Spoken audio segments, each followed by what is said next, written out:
negócio é o seguinte, ó. Um nome que já foi especulado no São Paulo um tempinho atrás, tá?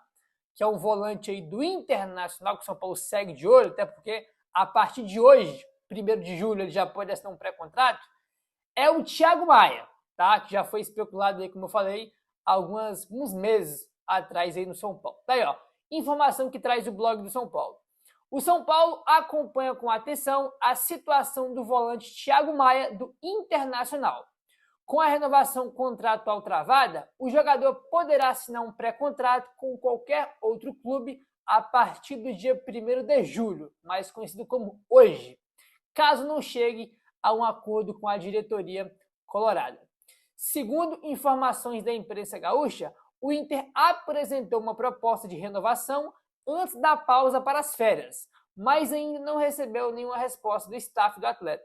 O cenário aumentou o pessimismo nos bastidores do Beira-Rio, já que o vínculo do volante termina no final dessa temporada. Então, tá aí, nome que já foi especulado no São Paulo um tempinho atrás, e a partir de hoje, 1º de julho, ele já pode assinar um pré-contrato com qualquer time que ele quiser, não só ele, mas qualquer jogador que tem contrato com seus times apenas até o final do ano, né? A partir de hoje já pode assinar um pré-contrato aí com qualquer clube. A possibilidade de perder o Thiago Maia sem receber uma compensação financeira preocupa o Internacional. Em 2024, o Inter adquiriu 50% dos direitos econômicos do jogador junto ao Flamengo por 4 milhões de euros. Né? Até virou novela lá, né, que o Inter deu calote, né? Depois se resolveram lá quando o Inter vendeu o Vitão para o Flamengo. Né? Foi uma bagunça aí do Inter junto ao Flamengo, né? Do Inter não pagar o Thiago Maia aí. Diante dessa indefinição, o São Paulo monitora o mercado e observa a situação do experiente volante. A posição é considerada uma das prioridades da diretoria e da comissão técnica de Dorival Júnior para a sequência da temporada. Cara, eu não gosto não, tá? Assim, eu gostava do Thiago Maia quando ele surge no Santos e até no Flamengo mesmo, com o próprio Dorival em 2022, se eu não estou enganado, ele foi muito bem, né? Agora, o Thiago Maia aí do finzinho ali do Flamengo e o Thiago Maia do Inter, eu não gosto, tá, cara? Eu sinceramente não gosto. Até pesquisar a idade dele aqui, ele tem aí, né, cara? Deixa eu pesquisar aqui para saber a idade dele certinho. Ele tem 29 anos, tá? 29 anos de idade. Aí achei que ele tinha uns 30 e pouco já, mas não, tem 29 anos de idade, tá? Me surpreendeu, aí eu confesso. Não é um jogador velho, né? Apesar dele não ser um jogador velho, tá? Ele é um jogador que teve um declínio grande na carreira, né? Como eu falei, até em 22 ali, com o Dorival no Flamengo, ele estava bem. Depois ele teve uma queda muito grande. Até por isso eu achei que ele tinha uns 33, 34, 35, mas não, mas tem 29 ainda. Né? Tem 29 ainda. Mas, sinceramente, é um jogador que, no momento, né, aí eu não gostaria de ver ele no São Paulo, não. Tá? Se fosse em momentos anteriores aí, até iria, mas agora não me agrada nem um pouco aí não. A partir de hoje, 1º de julho, ele estará aí legalmente apto a assinar um pré-contrato com qualquer equipe que ele quiser, desde que, claro, não renove seu contrato com o Internacional. Isso significa que um eventual acordo valeria para uma transferência sem custos ao término de 2026. Vai lembrar, né? No caso, se ele assinar um pré-contrato agora com qualquer time, ele assina um pré-contrato agora e 1º de janeiro de 2027 ele vai se apresentar esse clube novo aí, né, cara? Assim, eu não me animo nem um pouco, eu não gostaria, pelo menos na minha visão, né? Na minha visão, aí eu não gostaria. Qual que é a sua opinião? Deixa aí nos comentários, beleza? Bom, para a gente avançar aqui agora, continuando ainda nesse tema de mercado da bola, bora falar agora sobre zagueiro, que olha, eu vou falar um negócio para vocês, cara. São Paulo tenta 300 zagueiros e não consegue contratar ninguém. Um negócio incrível, né? E com a dificuldade de contratar aí, vamos embora para mais um nome aqui que o São Paulo está interessado. Segundo o Globoesporte.com, o São Paulo abriu conversas com o Porto, aí pelo zagueiro Felipe Silva, de 24 anos, que pertence ao clube português. Atualmente, o brasileiro atua pelo Porto B, equipe que disputa a 2ª divisão de Portugal. Ele foi revelado pelo Avaí, subiu aí aos profissionais em 2022 e no ano seguinte foi vendido ao Gil Vicente. O Felipe disputou apenas 9 partidas pela equipe antes de ser emprestado ao Porto B, em 2024. Tá? Ele soma aí, tá, pelo Porto B, 63 partidas e marcou 4 gols. Ele não tem aí partidas pela equipe principal do Porto, né? Então ele só atuou pelo Porto B, tá? Ele nunca jogou aí pelo time principal da equipe do Porto. A diretoria do São Paulo demonstrou interesse no jogador e entrou em contato com o Porto.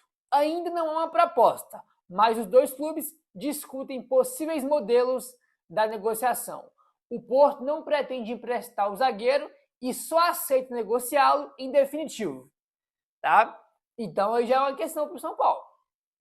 Né? Porque é aquela coisa, o São Paulo está buscando jogador livre no mercado, por empréstimo ou via troca.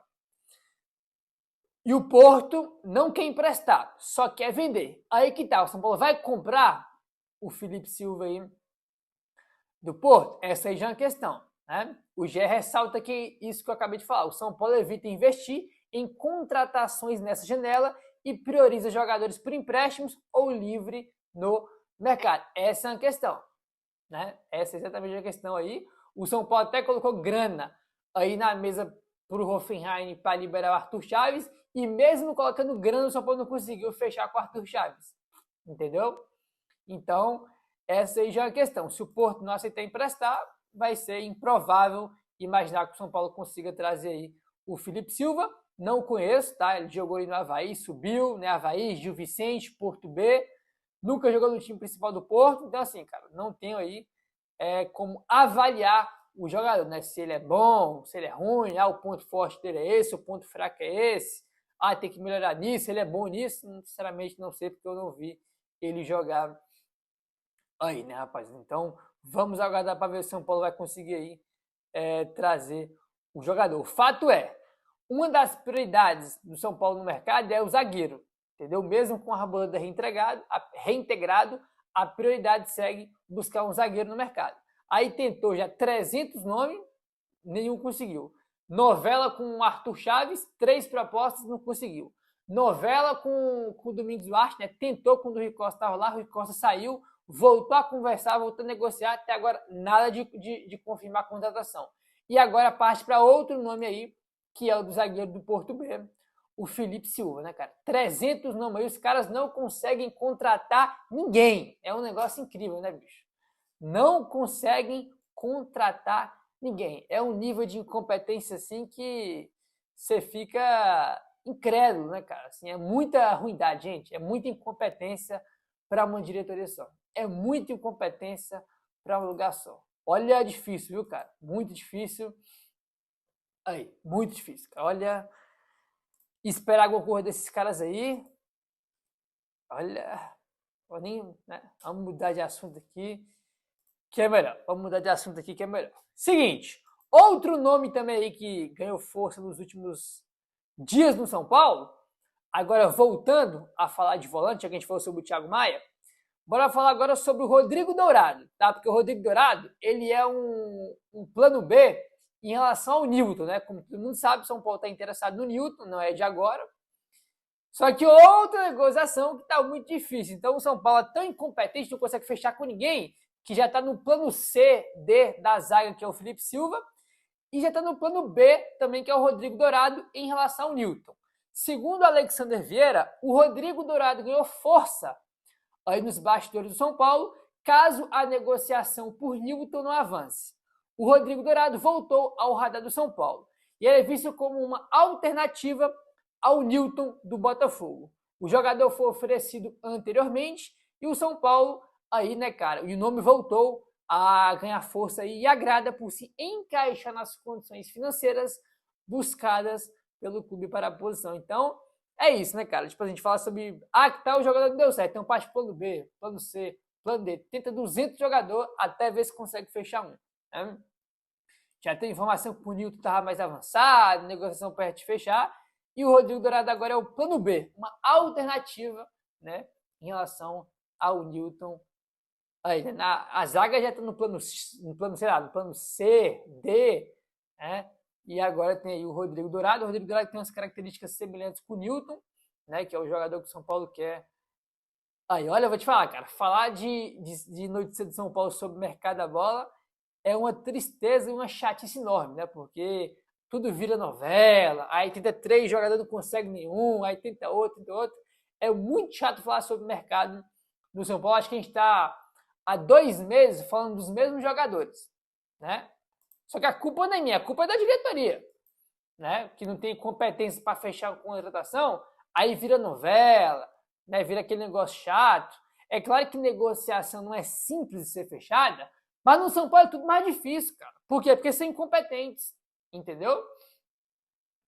É normal a negociação se arrastar, demorar dias, semanas. Isso faz parte. Aqui no São Paulo, tudo é pior, entendeu? Tudo é mais demorado, porque é muita incompetência junto. Entendeu? Muita incompetência por lugar só. Por isso que as coisas ficam chatas aí no São Paulo. Né? Bom, vamos seguindo aqui agora, bora falar aí sobre Marcos Antônio, informação legal aqui de bastidor que o Alexandre Vieira traz. Dorival Júnior prepara Marcos Antônio para ser protagonista do meu campo. O técnico Dorival pretende dar mais liberdade a Marcos Antônio no segundo semestre. A ideia não é utilizá-lo como um camisa 10 clássico, mas como um camisa 8 com grande liberdade de movimentação. Nos treinamentos, o treinador vem testando o meu campo com Pablo Maia, Danielzinho e Marcos Antônio mais solto na criação. Caso o Bobadilla retorne da seleção do Paraguai, também deverá disputar uma vaga entre os titulares. Não só disputar, mas ele é um titular da posição aí já o Bobadilla, né? Assim, cara, vamos lá.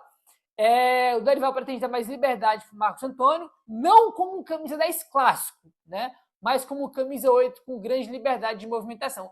Cara, é o que o Crespo fazia, né? O Crespo jogava com Danielzinho, Marcos Antônio e Bobadilla, só que o Marcos Antônio era o terceiro cara do meu campo, né? Literalmente aquele camisa 8, né? Que pisa na área, não é de finalizar, mas participando muito do jogo ofensivo, né, cara? Muitas vezes ele dando o último passe para uma finalização, criando oportunidade aí de gol. Ele é literalmente já esse cara com o Crespo.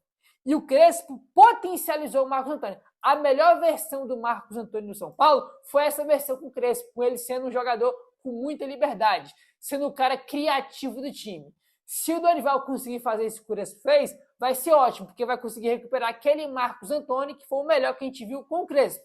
Porque com o Roger Machado destruiu o futebol do Marcos Antônio, né?